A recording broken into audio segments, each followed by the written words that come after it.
So students మనం orientations classes తెలుగులో ఎలా ప్రిపేర్ అవ్వాలి, తెలుగులో సిలబస్ అనాలిసిస్ ఏంటి, ఇలా మనం డిఫరెంట్ సెషన్స్ వింటూ ఉన్నాము, చూస్తున్నాము. ఈ సెషన్లో మనం ఏం చూడబోతున్నాం అంటే అసలు ట్రెండ్ అనాలిసిస్ అంటే ఏంటి. ట్రెండ్ అనాలిసిస్ అంటే సో సబ్జెక్ట్ వైజ్ క్వశ్చన్స్ ఏ విధంగా అడుగుతున్నారు, తెలుగులో ఏ విధంగా మనం ప్రిపేర్ అవుతున్నప్పుడు ఈ డేటా ఆధారంగా మనం ఏ విధంగా విశ్లేషణ చేసుకోవాలి, దానికి తగినట్టు మనం ప్రిపరేషన్ ఏ విధంగా స్టార్ట్ చేయాలి. సో ఫస్ట్ ఏంటంటే నోటిఫికేషన్ అప్డేట్ ఏంటి, నెక్స్ట్ ట్రెండ్ అనాలిసిస్ ఏంటి. ట్రెండ్ అనాలిసిస్లో నీకు నోటిఫికేషన్ ట్రెండ్ కూడా అండి. మార్నింగ్ స్టూడెంట్స్తో మాట్లాడినప్పుడు సార్ బయట సోషల్ మార్కెట్లో సోషల్ మీడియాలో ఏం నడుస్తుందంటే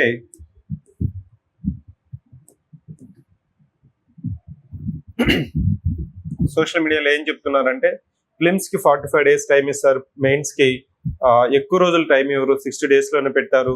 ఇట్లాంటి ట్రెండ్ నడుస్తుంది. అది ఎంతవరకు నిజం? సో ఎంతవరకు నిజం అనేది మనం ఒకసారి ప్రీవియస్ నోటిఫికేషన్స్ ఆధారంగా మనం తెలుసుకుంటాము. దాన్ని బట్టి you can have some expectation. Films ఎప్పుడు ఉంటుంది, మెయిన్స్ ఎప్పుడు ఉంటుంది అనేది నీకు తెలిసినప్పుడు మనకి కొంతవరకు క్లారిటీ ఇచ్చినా కానీ క్లారిటీతో పాటు ఇంకా ఫిలిమ్స్ మెయిన్స్ ఎప్పుడు ఉంటుంది అనేది చెప్పలేదు. దాంతో పాటు మనకి ఫిలిమ్స్ ప్రశ్నలు, అదేవిధంగా మెయిన్స్ ప్రశ్నలు సబ్జెక్ట్ వారీగా ఏ విధంగా విశ్లేషణ చేసుకోవాలి అనేది మనం కూడా ఈరోజు ట్రెండ్ అనాలిసిస్లో చూద్దాము. సో ఫస్ట్ నీకు నోటిఫికేషన్ అప్డేట్ ఏంటంటే ఇప్పుడున్న కొత్త అప్డేట్ ఏంటంటే సిలబస్ మారుతుందా, సిలబస్లో మార్పులు చేర్పులు ఏమన్నా ఉంటుందా అనేసి నన్ను అడుగుతున్నారు. దానికి సమాధానం చెప్తాను. నెక్స్ట్ ఇంకొక అప్డేట్ ఏంటంటే ఏపీపీఎస్సి నుంచి, అదేవిధంగా గవర్నమెంట్ ఆఫ్ ఆంధ్రప్రదేశ్ నుంచి మనకు వచ్చింది ఏంటంటే స్థానిక కేడర్లు మరియు సో డైరెక్ట్ రిక్రూట్మెంట్కి సంబంధించిన ఒక ఆర్డర్ ఇచ్చారు. దానికి ఆధారంగా మనకి 75% reservation for local, non local వచ్చి 5%. సో ఇప్పుడు తెలంగాణలో కూడా మనకు అదే పద్ధతి ఉంది. ఇక్కడ స్టేట్ మొత్తాన్ని కలిపి మనము 3 కేడర్లుగా మారుస్తాం.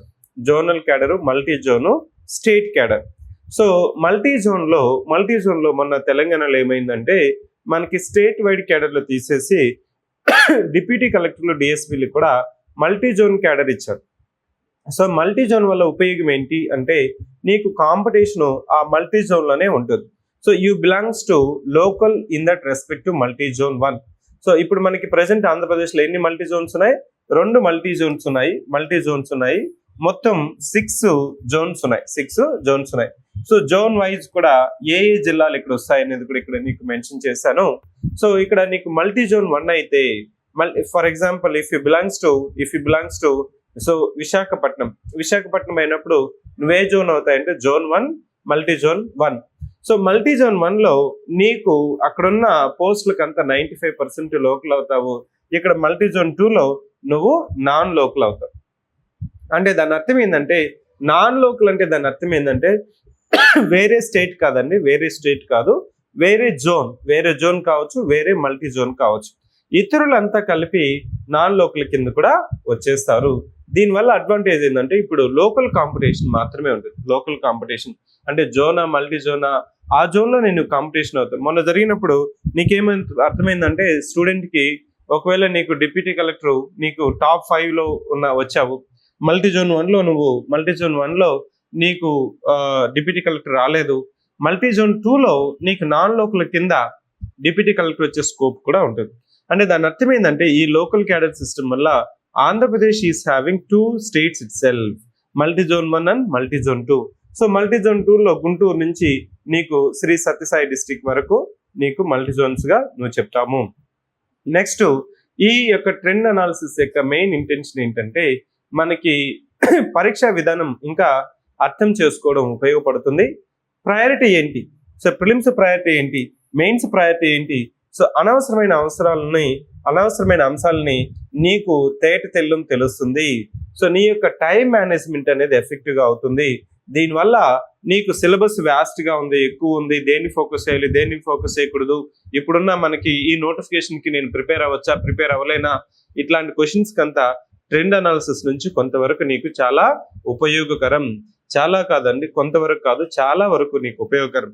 సో ఇక్కడ మొత్తం నీకు పేపర్ 1, పేపర్ 2 ప్రిలిమ్స్ లో తీసుకుంటే మనకి 2 పేపర్లు ఉన్నాయి, ప్రిలిమ్స్ లో 2 పేపర్స్ ఉన్నాయి, మెయిన్స్ లో నీకు మొత్తం సో 5 మెరిట్ పేపర్లు అయితే 2 క్వాలిఫైయింగ్ పేపర్స్ ఉన్నాయి.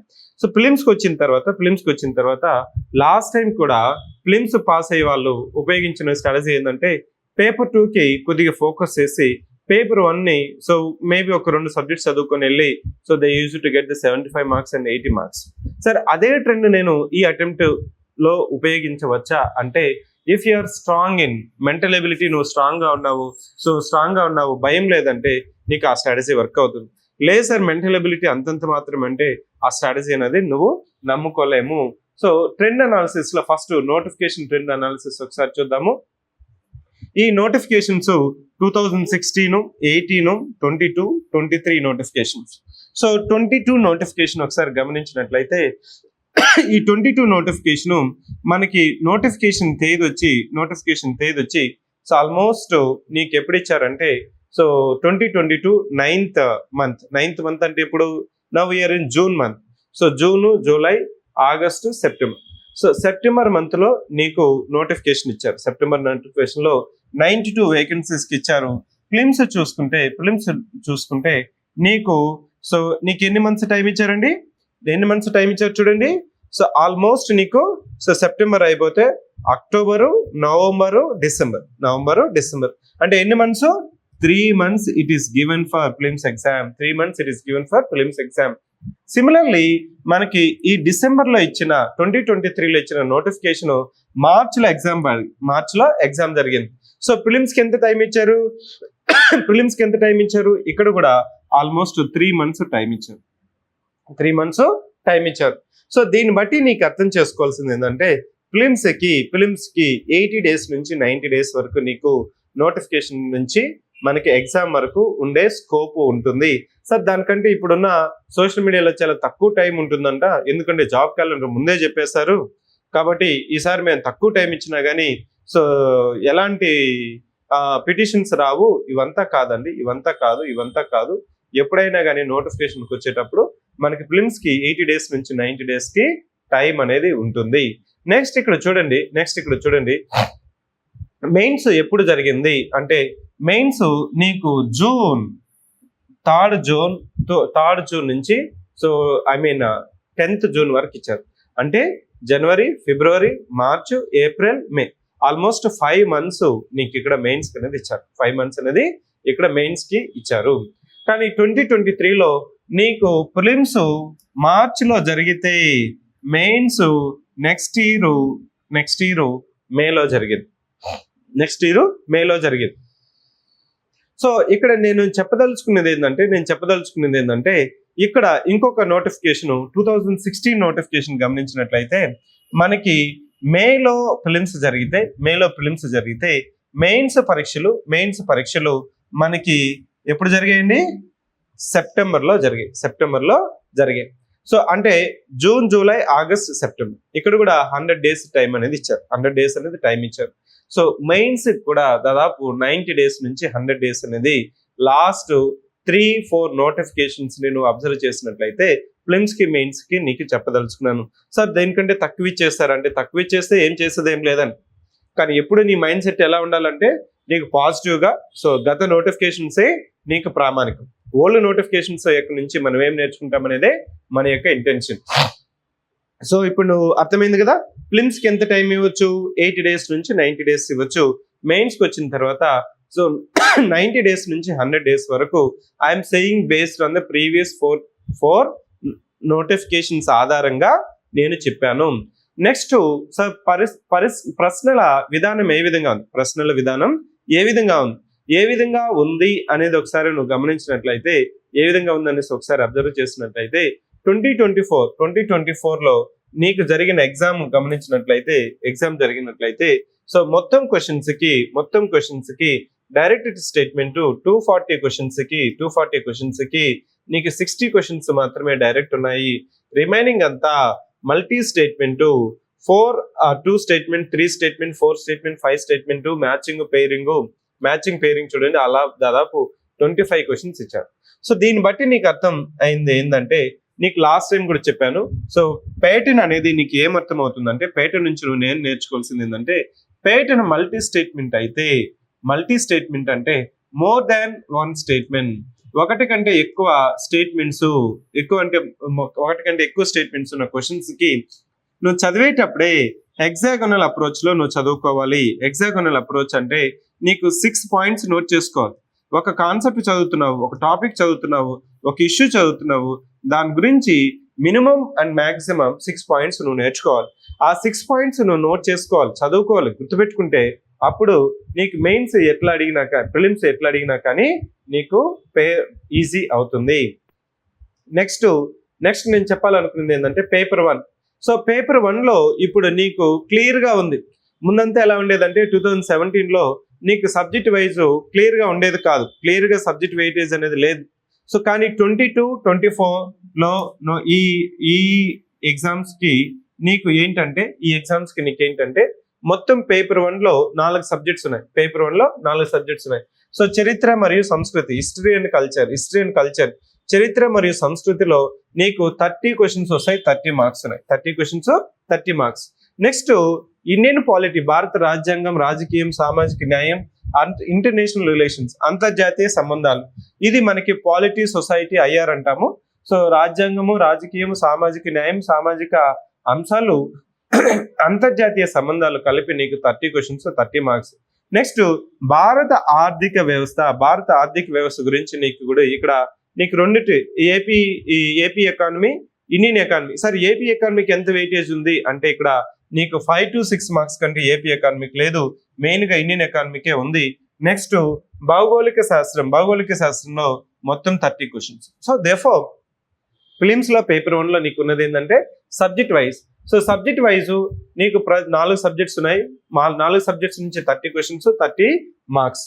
నెక్స్ట్ మెయిన్స్ పేపర్ 2 తీసుకున్నట్లయితే, పేపర్ 2 తీసుకుంటే సో ఇది మెంటల్ ఎబిలిటీ పేపర్. సో ఇక్కడ నీకు బేసిక్ న్యూమరసీ ఉంది, లాజికల్ రీజనింగ్ ఉంది, మెంటల్ ఎబిలిటీ ఉంది. Basic numeracy, logical reasoning, mental ability.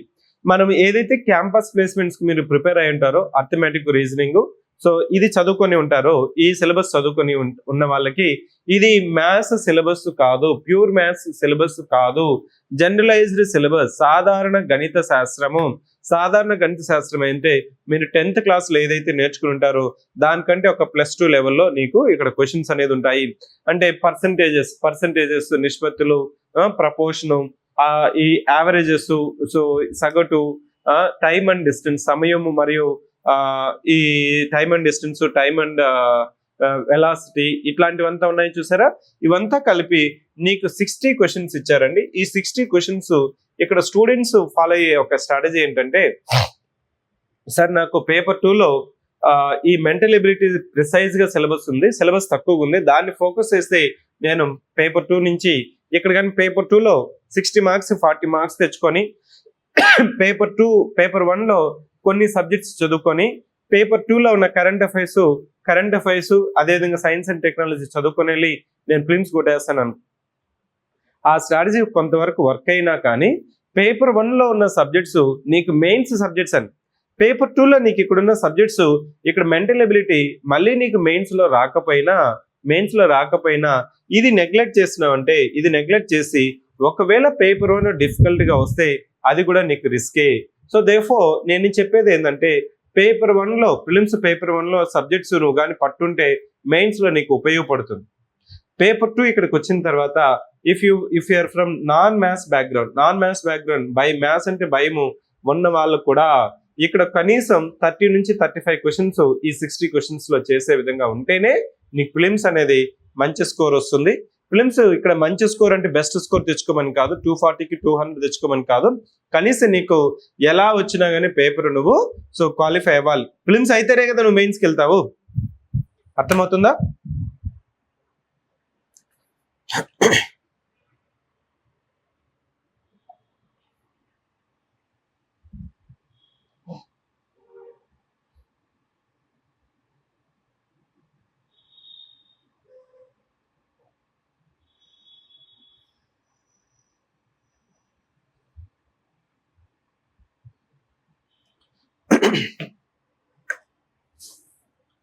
So therefore మనకి science and technology questions, environment, international affairs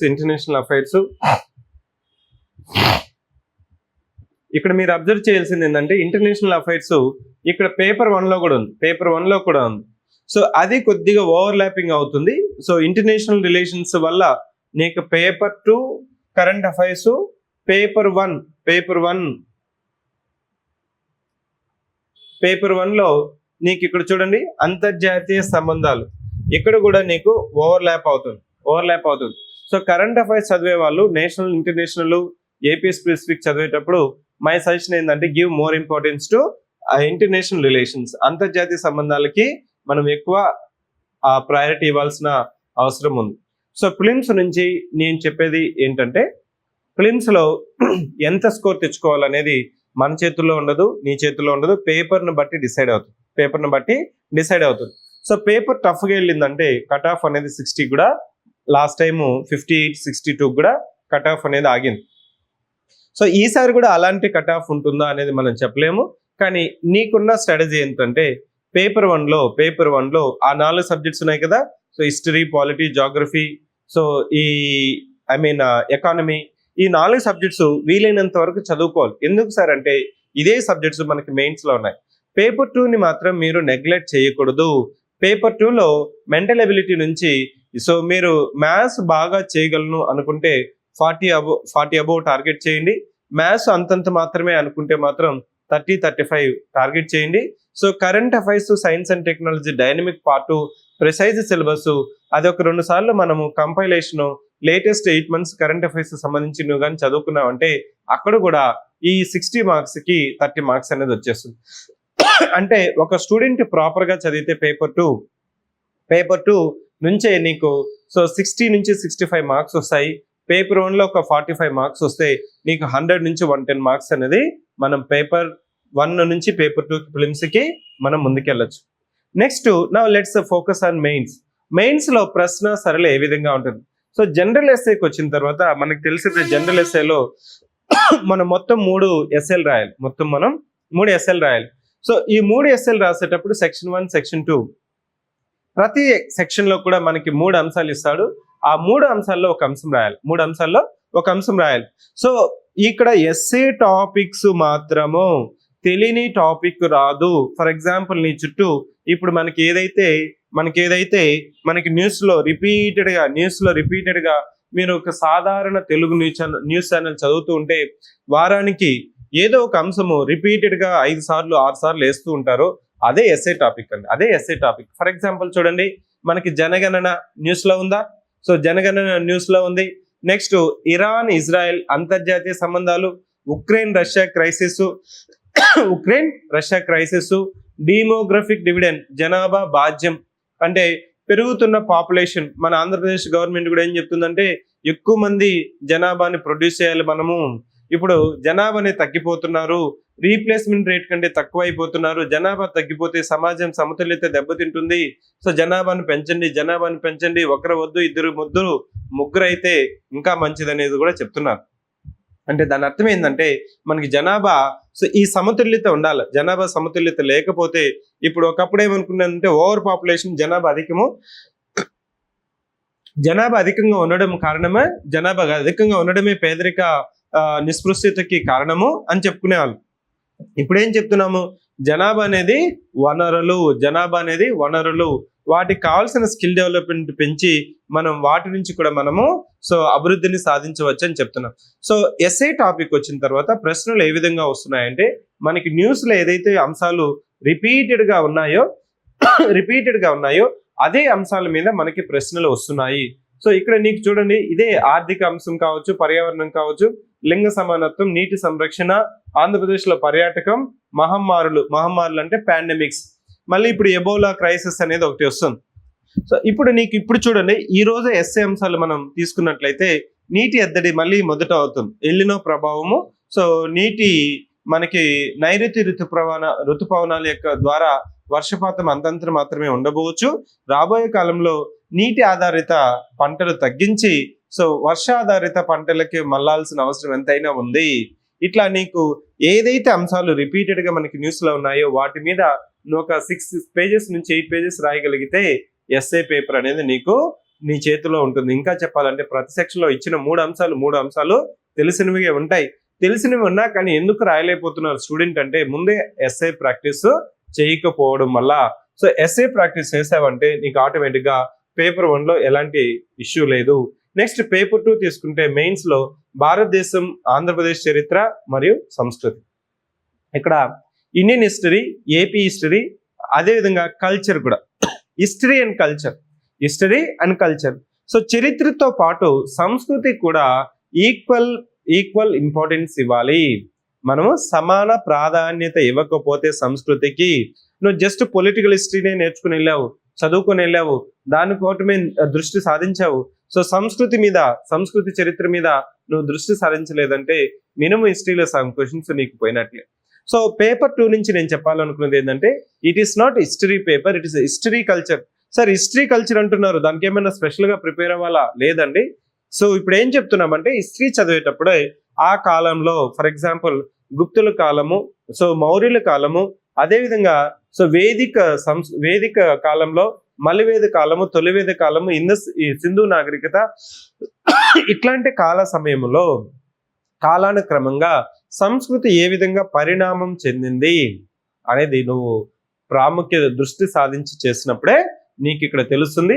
ఇక్కడ అయితే రిపీటెడ్ క్వశ్చన్స్ అంటే మనము వర్క్ బుక్స్ ఇచ్చాము. వర్క్ బుక్స్ లో కూడా నేనేం చూసానంటే సింధులోయ నాగరికత, బౌద్ధ మతము, శివాజీ యొక్క గొప్పతనము, సో భూ ఆదాయ వ్యవస్థలు, చోళులు, మత సంస్కరణ ఉద్యమాలు, స్వాతంత్ర పోరాటంలో నాయకుల పాత్ర, ముఖ్యంగా మహాత్మా గాంధీ, నెక్స్ట్ శాతవాహనులు, అది ఏపీ హిస్టరీ అండి, శాతవాహనులు, విజయనగర సామ్రాజ్యము, సో ఏపీ పునర్వ్యవస్థీకరణ చట్టము, ఆంధ్రప్రదేశ్ ఏర్పాటు, సామాజిక సంస్కృతులు, తెలుగు భాష మిషనరీల పాత్ర.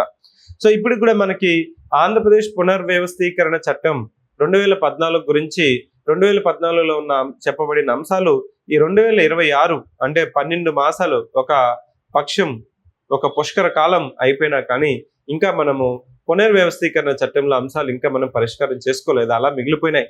నేను ఇక్కడ చెప్పాలనుకునేది ఏంటంటే హిస్టరీ సంస్కృతి నుంచి మీకు ప్రీవియస్ ఇయర్ క్వశ్చన్స్ ప్రాక్టీస్ చేసినామంటే నీకు ఇంకేం అవసరం లేదు.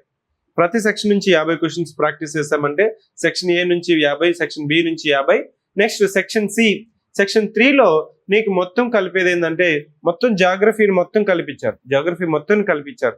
So Indian geography and AP geography.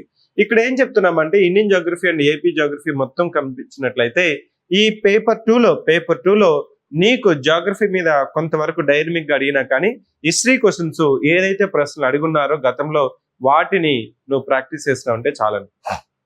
ఎస్ఐకి ఏం చెప్పానంటే ఎస్ఐ పేపర్ వచ్చి కరెంట్ అఫైర్స్ లో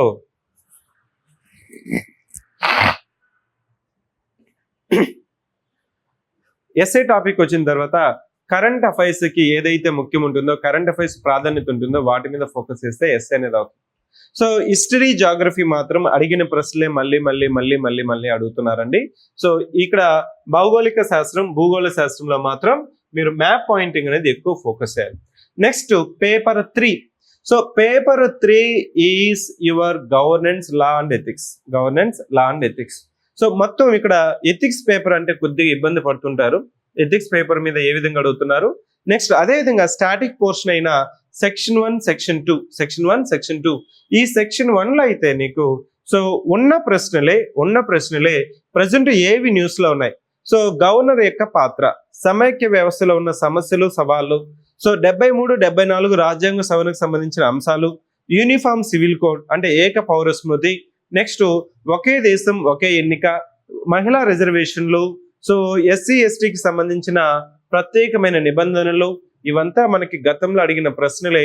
వాటికి నీకు కనీసం 2 పేజీలు రాసే సమాధానం నీకు ఉందంటే సెక్షన్ 1 అయిపోయినట్లే.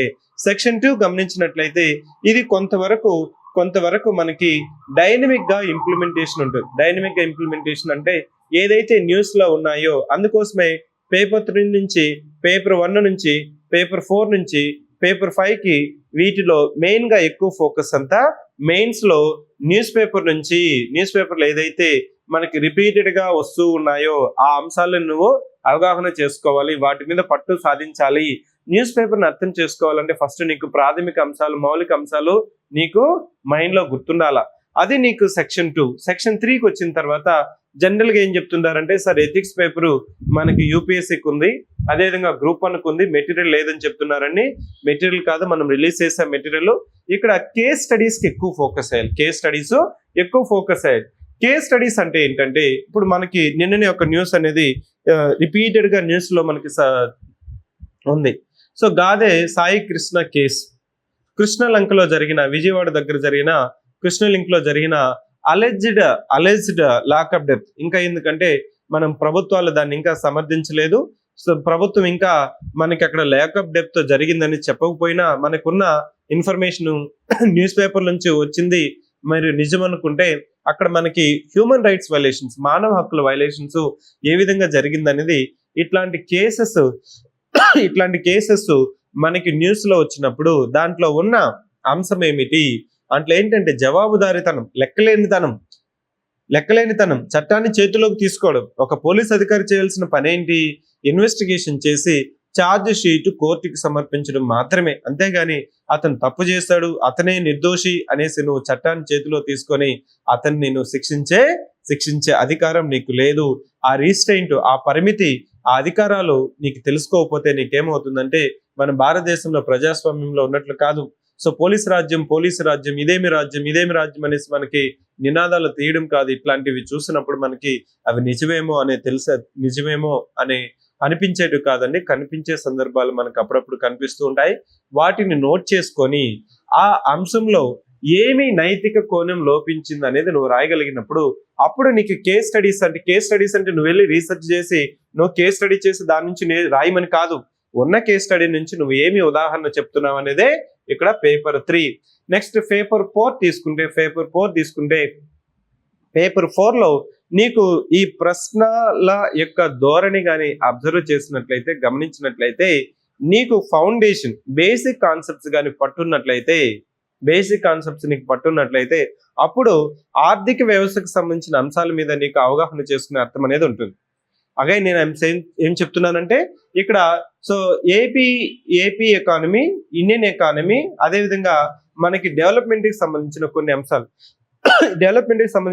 అంటే నీకు అభివృద్ధితో పాటు పర్యావరణం అభివృద్ధి బాగా జరుగుతుంది, మనం దేశంలోనే గొప్పగా ఉన్నాం లేదా ప్రపంచంలోనే గొప్పగా ఉన్నామంటే నీకు అభివృద్ధి ఉందంటే ఆటోమేటిక్ గా పర్యావరణం మీద దాని యొక్క ప్రభావం ఎంతవరకు ఉంటుంది, ఎంతవరకు మనం పర్యావరణం మీద ఈ అభివృద్ధి ప్రభావం ఉంటుంది, దాన్ని అంచనా వేసుకుంటూ మనం ముందుకెళ్లాల్సిన అవసరం ఉంది. సో ఇక్కడ ఈ పేపర్ 4లో నేను చెప్పేది ఏంటంటే సో మౌలిక అంశాల మీద పట్టు సాధించి మీరు budget survey chapter 1 AP budget, AP survey, అదేవిధంగా భారతదేశం యొక్క బడ్జెట్, భారతదేశం యొక్క సర్వే ఫస్ట్ చాప్టర్ చదివినట్లయితే నీకు మొత్తం ఆర్థిక వ్యవస్థలో వివిధ రంగాల్లో ఏ అంశాలు ఉన్నాయి, ఏ అంశాల మీద సమస్యలు ఉన్నాయి, వాటిని ఏ విధంగా మనం పరిష్కరించుకోవాలనే మార్గం కూడా సో ఈ బడ్జెట్ సర్వేలో ఉంటుంది. Therefore paper 4 is all about your budget and survey. ఈ బడ్జెట్ సర్వే చదివే ముందు నేనేం చెప్తుంటానంటే సో ఇప్పుడున్న ప్రభుత్వాల యొక్క మేనిఫెస్టో ఒకసారి చూడండి. మేనిఫెస్టోలో ఉన్న అంశాలని ఎన్నుకోబడిన ప్రభుత్వాలు అమలు చేయడానికి ప్రయత్నం చేస్తుంటాయి. సో ప్రతి బడ్జెట్ లో కూడా డైరెక్షన్ మారుతూ ఉంటుంది, ఫోకస్ మారుతూ ఉంటుంది. ఎందుకు ఫోకస్ మారుతుంది ఇక్కడ చూడండి. ప్రజారుణం, పబ్లిక్ డెట్ ఇప్పుడే కాదండి, సో ప్రభుత్వాలు ఏర్పడినప్పటి నుంచి మళ్ళీ కొత్త ప్రభుత్వం వచ్చేంత వరకు ప్రభుత్వ రుణం. నెక్స్ట్ ఆర్థిక సంఘం యొక్క సిఫార్సులు, ఆర్థిక మరియు రెవెన్యూ రేటు, ద్రవ్యమను ఆర్థిక విధానాలు, ఆర్థిక సంస్కరణలు, ఏపీ బడ్జెట్, ఏపీ వ్యవసాయ బడ్జెట్, ఏపీ ప్రత్యేక బడ్జెట్, అదేవిధంగా మహిళా సాధికారిత కోసం పెట్టుబడులు, పేదరికం మరియు భారతదేశంలో పేదరికం, ఆంధ్రప్రదేశ్లో పేదరికం, సుస్థిర వ్యవసాయం, ఆంధ్రప్రదేశ్లో ఉన్న వనరులు, భారతదేశంలో ఉన్న వనరులు. ఇప్పుడు మనము ఏం చెప్తున్నాం, జీరో బడ్జెట్ న్యాచురల్ ఫార్మింగ్ అంటున్నాం. ఇట్లాంటి వాటికంతా కూడా నీకు మౌలిక అంశాలతో పాటు నీకు బడ్జెట్ సర్వే మీద ఫోకస్ చేసినావంటే నీకు కొంతవరకు ముందుకెళ్తావు. నెక్స్ట్ ఇక్కడ సో స్మార్ట్ సిటీలు, శక్తి వనరులు, అదేవిధంగా సో ఇంద్రధనుసు విప్లవము, ఆంధ్రప్రదేశ్లో ఉన్న వివిధ కారిడార్లు, ఆంధ్రప్రదేశ్లో ఉన్న పబ్లిక్ డిస్ట్రిబ్యూషన్ సిస్టమ్. సో ఇవంతా నీకు ప్రభుత్వాలు మారినప్పుడు వ్యవస్థ కంప్లీట్ గా మొత్తం మారిపోదని, వ్యవస్థ అనేది కొంతవరకు వాళ్ళు అనుకున్న విధానంలో వ్యవస్థను కొంత మలచడానికి ప్రయత్నం చేస్తుంటారు. సో అదే మనం ఇక్కడ చెప్తున్నాము. నెక్స్ట్ పేపర్ 5 లో నువ్వు గుర్తుపెట్టుకోవాల్సింది ఏంటంటే science and technology paper observe చేసినట్లయితే సో మీరు సిలబస్ చూస్తే సార్ ఇది చాలా స్టాటిక్ గా ఉంది, ఓల్డ్ సిలబస్ ఉంది అనుకుంటారు. క్వశ్చన్స్ చూసుకుంటే రెండు అడుగుతున్నారు, స్టాటిక్ అడుగుతున్నారు, డైనమిక్ అడుగుతున్నారు. రెండిటి మీద ఎవరికైతే పట్టుంటుందో, ఇంకా చెప్పాలంటే ఎవరైతే paper 5 paper 1 again I repeat, ఎవరైతే పేపర్ 1 మీద పట్టు సాధిస్తారో వాళ్ళకి డిప్యూటీ కలెక్టర్ వస్తుంది. పేపర్ 2 పేపర్ 3 అందరూ రాస్తారు. పేపర్ 2 పేపర్ 3 అందరూ ఎందుకు రాస్తారంటే హిస్టరీ, జాగ్రఫీ, ఎకానమీ, పాలిటీ ఈ 4 సబ్జెక్టులు అందరూ చదువుతారు. అందుకోసమే ఫిలిమ్స్ లో హిస్టరీ, జాగ్రఫీ, పాలిటీ, ఎకానమీ అందరూ చదువుతారు కాబట్టి పేపర్ 2 పేపర్ 3 పేపర్ 4 అనేది అందరూ రాస్తారు. అందరికి 75 నుంచి 95 వరకు వస్తాయి. సో దానివల్ల నీకేమనిపిస్తుంది సార్, 5 పేపర్లో నాకు ఈ 3 పేపర్లు మంచిగా వచ్చాయి, సో ఎస్ఐ పేపర్ నువ్వు నెగ్లెక్ట్ చేసినావు అనుకో 45కి పడిపోతావు.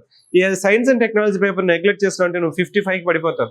సో ఎప్పుడైతే నీకు పేపర్ 1 పేపర్ 5 మార్క్స్ రావో నీకు అనుకున్న సర్వీస్ రాదు, సర్వీస్ కూడా రాదు. సో సర్వీస్ రావాలన్నా, అనుకున్న సర్వీస్ రావాలన్నా కానీ పేపర్ 1 పేపర్ 5 కంపల్సరీ ఫోకస్ చేయాలి. ఇక్కడ పేపర్ 1 పేపర్ 5లో నీకు మెయిన్ ఎందుకు స్టూడెంట్ ఇబ్బంది పడుతున్నారంటే ఆన్సర్ రైటింగ్ చేయకపోవడం వల్ల. సార్ క్వశ్చన్స్ అన్ని తెలుసండి, క్వశ్చన్స్ తెలియని క్వశ్చన్స్ ఏమి ఉండవు. మేబీ ఒక హాఫ్ క్వశ్చన్ 1 క్వశ్చన్ తెలియని క్వశ్చన్ ఉంటుంది. తెలిసిన క్వశ్చన్లు అయినా కానీ ఎందుకు చేయలేకపోతున్నారు, సమాధానం రాయలేకపోతున్నారు, ఎందుకు సమయం మేనేజ్మెంట్ చేయలేకపోతున్నారంటే, సమయ పాలన నేర్చుకోలేకపోతున్నారంటే ఏమనుకుంటాడంటే సార్ ఇది డైనమిక్ పేపర్, సింపుల్ పేపర్, నేను ఎగ్జామ్లో పోయి అన్ని క్వశ్చన్స్ రాశాను అనుకుంటాడు, రాయలేకపోతున్నాడు. దేర్ఫోర్ నీకు మెయిన్స్ లో నేను ఇచ్చేది ఏంటంటే, మెయిన్స్ లో మనకి లాస్ట్ టైం కూడా నేను ఏం చెప్పానంటే ఏపీపీఎస్సికి సంబంధించి 13 వర్క్ బుక్లు ఇచ్చాము. ఇంగ్లీష్ మీడియంకైనా తెలుగు మీడియంకైనా ఈ 13 వర్క్ బుక్స్ ఎవరైతే కంప్లీట్ చేస్తారో, వర్క్ బుక్స్ లో క్వశ్చన్స్ ప్రింట్ అయి ఉంటుంది. మెయిన్స్ రాయడానికి 3 పేజెస్ నీకు బ్లాంక్ పేజెస్ ఉంటుంది.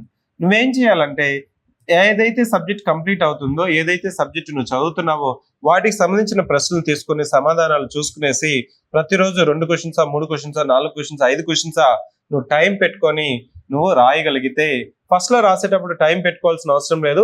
ఒక వర్క్ బుక్ కంప్లీట్ చేసిన తర్వాత రెండో వర్క్ బుక్ కంప్లీట్ చేసినప్పుడు ఇలా నువ్వు క్వశ్చన్లకి సమాధానం ప్రాక్టీస్ చేసినావు అంటే అదే ఇది క్వశ్చన్ కాదండి, టాపిక్ కాదు, ఇది థీమ్ అంటాం. థీమ్ అంటే నీకు మహిళా రిజర్వేషన్స్ అనేది ఒక థీమ్. మహిళా రిజర్వేషన్స్ మీద రేపు పొద్దున ఎలా ప్రశ్న ఇచ్చినా గానీ నువ్వు 3 పేజెస్ రాయగలిగితే అప్పుడు నువ్వు మెయిన్స్ కి ప్రిపేర్ అయినట్టు. అట్లా కాకుండా నువ్వు కంటెంట్ కూర్చొని చదువుకుంటూ కూర్చున్నావంటే మెయిన్స్ ప్రిపరేషన్ ముందుకు వెళ్ళదు. So therefore try to utilise the 13 work books. ఈ 13 వర్క్ బుక్స్ నువ్వు కానీ ఫోకస్ చేసినావంటే అప్పుడు నీకు ముందుకు వెళ్ళే స్కోప్, ఆస్కారం అనేది ఉంటుంది. So that is about mains preparation. So mains లోకి వచ్చిన తర్వాత నేను చెప్పేది ఏంటంటే answer writing. Don't think that నీ దగ్గర కంటెంట్ లేదనుకోవాల్సిన అవసరం లేదు. కంటెంట్ ఉంది. కంటెంట్ ని ఎలా ఉపయోగించుకోవాలనేది సాధనమే వర్క్ బుక్. ఆ వర్క్ బుక్ లో నువ్వు కానీ సమాధానాలు ప్రాక్టీస్ చేసినావు అంటే నువ్వు ముందుకు వెళ్తావు. నెక్స్ట్ నేను చెప్పాలనుకునేది ఏంటంటే ఇక్కడ కొన్ని ధర్మ సందేహాలు ఉన్నాయి, వాటిని చెప్పడానికి ట్రై చేస్తాను.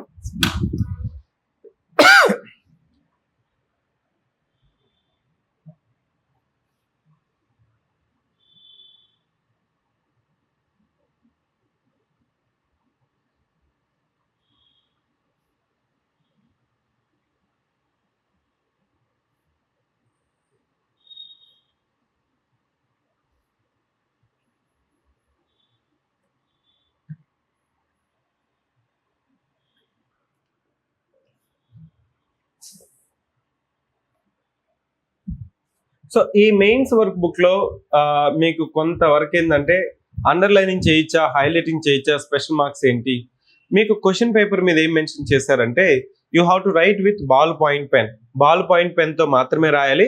అది బులుగైనా పర్లేదు, బ్లాక్ అయినా పర్లేదు. But you have to use only 1 ink. అంటే దాని అర్థం ఏంటి, మీరు బ్లాక్ పెన్ తో కంఫర్టబుల్ అయితే you can write in black, or if you're comfortable in blue you can write in blue.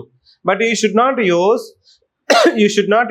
Use of ఇక్కడ చూడండి, use of gel pens, fountain pen, sketch pen is not allowed.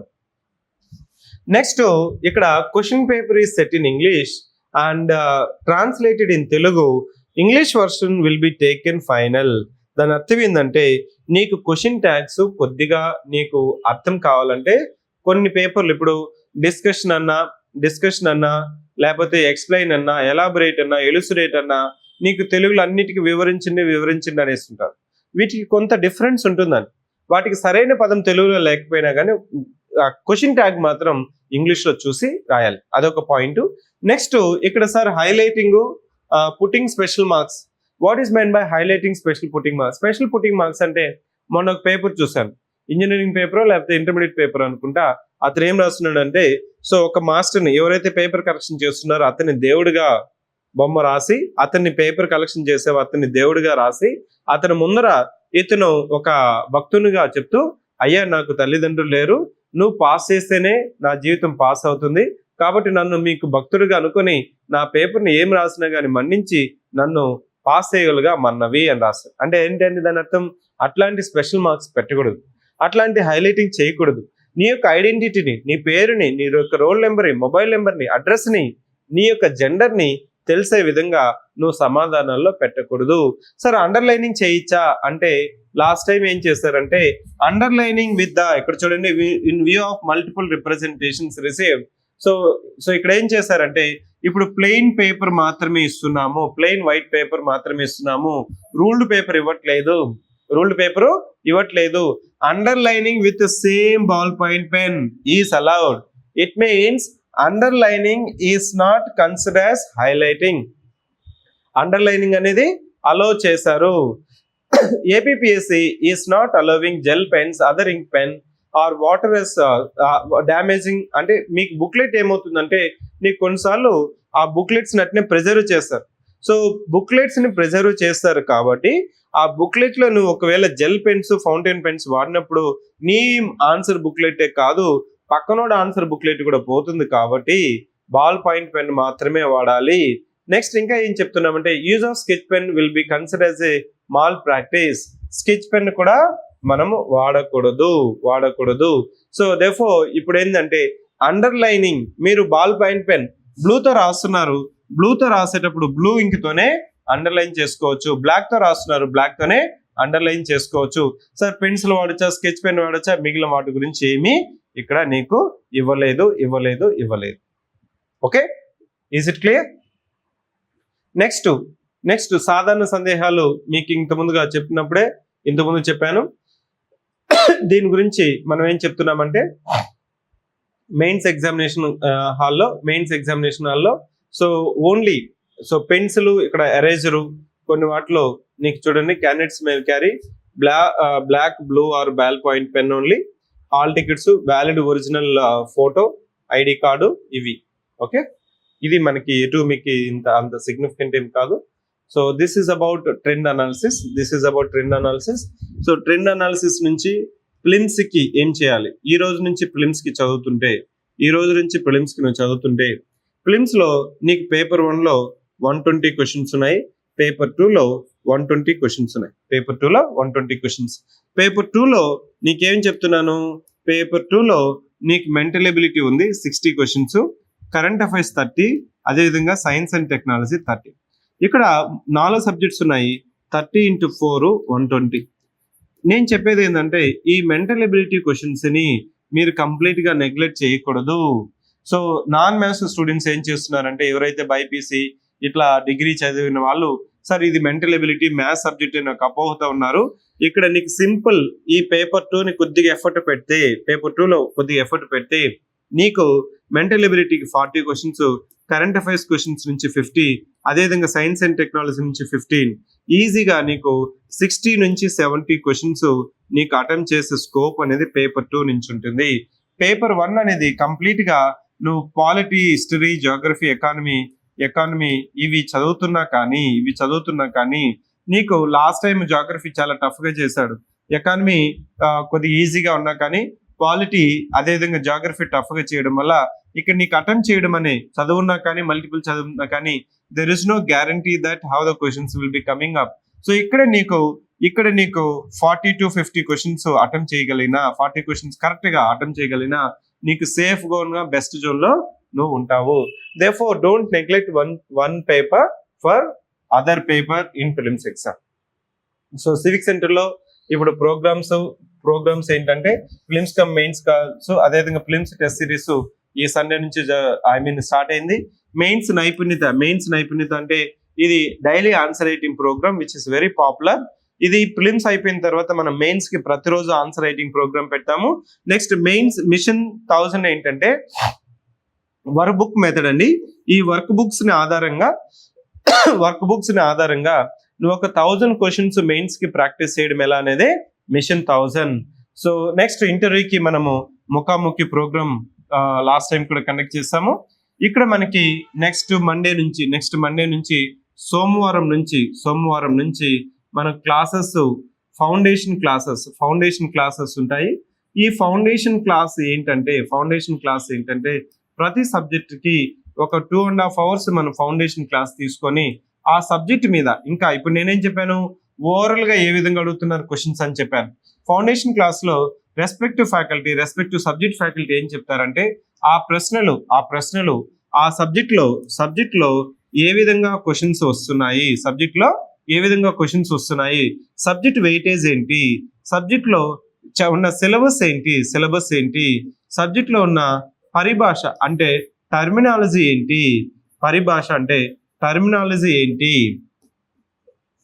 Subject కి సంబంధించిన మీకు ఎలాంటి పుస్తకాలు చదవాలి, ప్రామాణిక పుస్తకములు ఏ విధంగా మనము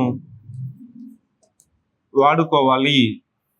నెక్స్ట్ ఆ సబ్జెక్ట్ కి సంబంధించిన నీకు ఏదైనా డౌట్స్ ఏదన్నా ఉంటే ఏ విధంగా డౌట్స్ క్లారిఫికేషన్ చేసుకొని ముందుకెళ్తే ప్రతి సబ్జెక్ట్ లోనూ మీరు స్ట్రాంగ్ గా ఉండొచ్చు, అదేవిధంగా వీక్ గా ఉండొచ్చు. లేదు ఆ సబ్జెక్ట్ మీకు థ్రెట్ గా అనిపించినా దాన్ని అనాలిసిస్ చేసుకోవాలి. దాన్నే మనం స్వాట్ అంటాము, స్ట్రెంగ్త్, వీక్నెస్, ఆపర్చునిటీస్, థ్రెట్. అవి తెలుసుకొని నువ్వు ముందుకెళ్ళావంటే ఇక్కడ ఒక సబ్జెక్ట్ ని వదిలేసి ఇంకో సబ్జెక్ట్ ని ఫోకస్ చేస్తే వచ్చేది కాదండి.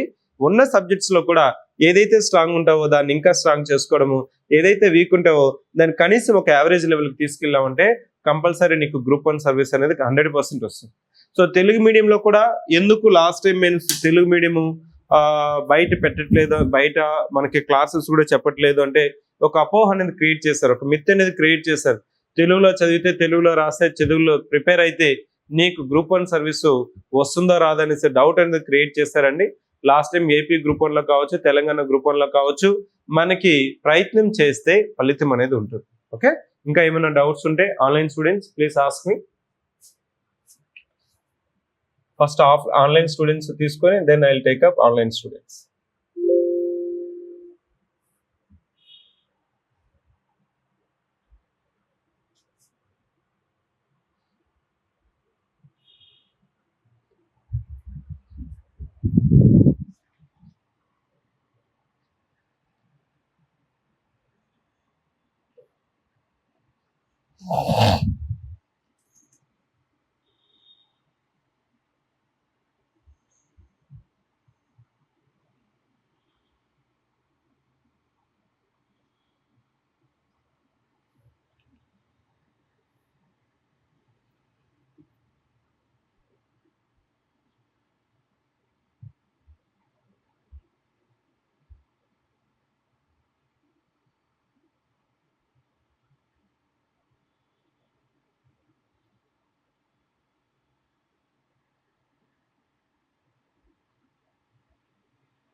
I request the students to rename with your name.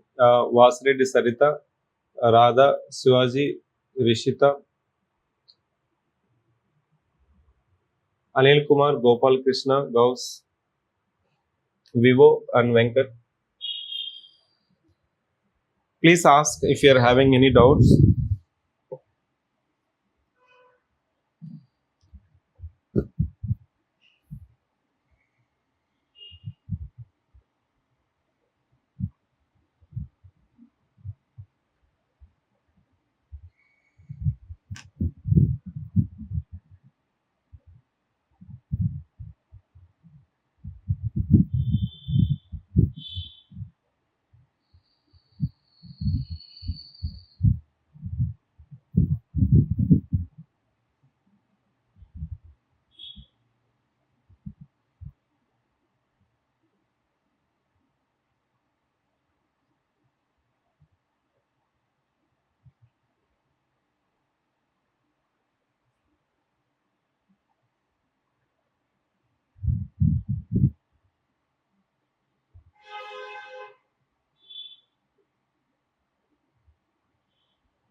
Venkat, you are saying that sir already I went till group 1, group 2 mains stage. ఇప్పుడు రెండింటి మీద ఫోకస్ పెట్టమంటారా? Should I focus on that?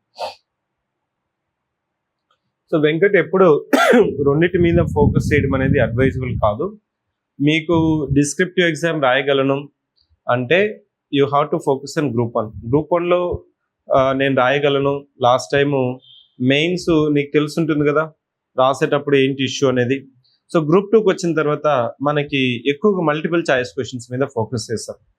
Though the syllabus ఈ same, syllabus 2 ఉన్నా కానీ రెండింటి మీద focus చేయలేమండి. సో దేర్ఫోర్ ఇక్కడ నేను చెప్పేది ఏంటంటే, నువ్వు 1 or 2 అనేది నీకు తెలుస్తుంది, దేనికి చదివితే నేను వస్తుంది అనేసి. నాకే కదండి, నీకే ఒక ఆటోమేటిక్గా సెల్ఫ్ కాన్ఫిడెన్స్ ఏ ఎగ్జామ్ మీద ఏదైతే ఉంటుందో, ఈ ఎగ్జామ్కి నేను ప్రిపేర్ అయితే ప్రాక్టీస్ చేస్తే కంపల్సరీ నాకు సర్వీస్ వస్తుంది అనేసి నీకు ఆటోమేటిక్గా కాన్షియస్ అంటాం చూసారా, 6th సెన్స్ అంటాం, ఆ సెన్స్ అనేది నీకే తెలుస్తుంది. దాని మీద ఫోకస్ చేయాలి, రెండింటి మీద ఎప్పుడూ ఫోకస్ చేయొద్దని చెప్తాను. ఒకవేళ నీకు గ్రూప్ 1 రాసేసి గ్రూప్ 2కి మెయిన్స్కి నీకు టైం ఉంది అనుకున్నా, అప్పుడు నువ్వు గ్రూప్ 2 రాస్తావు. అలా నువ్వు ప్లాన్ చేసుకోవాలి, అంతేకాని రెండింటి మీద ఫోకస్ చేయడం అనేది అడ్వైజబుల్ కాదు. సో గ్రూప్ 1 ఫస్ట్ వస్తుంది కదా, గ్రూప్ 1 ఫోకస్ చేయడం అనేది కూడా మంచి లాజిక్ కాదు. ఈ రెండిట్లో దేనికి ప్రిపేర్ అయితే I'm confident to get the service, ఆ ఇంటెన్షన్తో చదువుకోవాలి.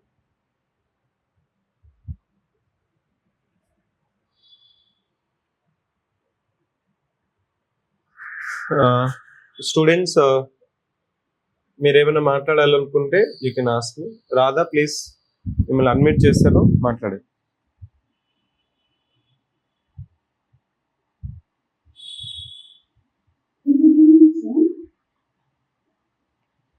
చెప్పండి.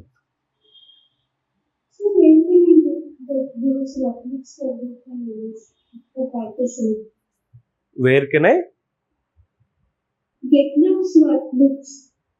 Okay, just call to this number 7013495019. ఈ నెంబర్కి మెసేజ్ చేయండి, మీకు లింక్ పంపిస్తారు. 7013495019.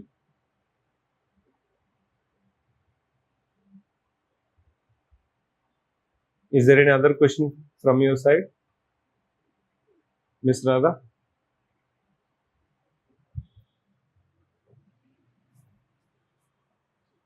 No, sir, clear. Yes.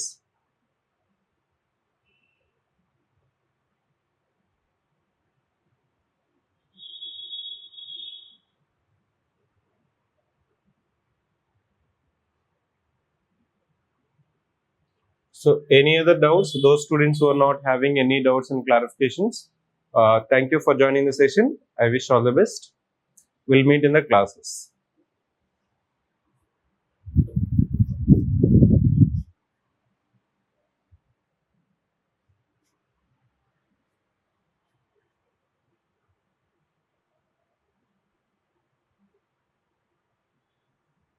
Now, if you're having still any doubts or you wanted to speak with me, నాతో మాట్లాడాలనుకున్నా కానీ ఈ నెంబర్కి మెసేజ్ చేయండి. 7013495019. Okay, call or text.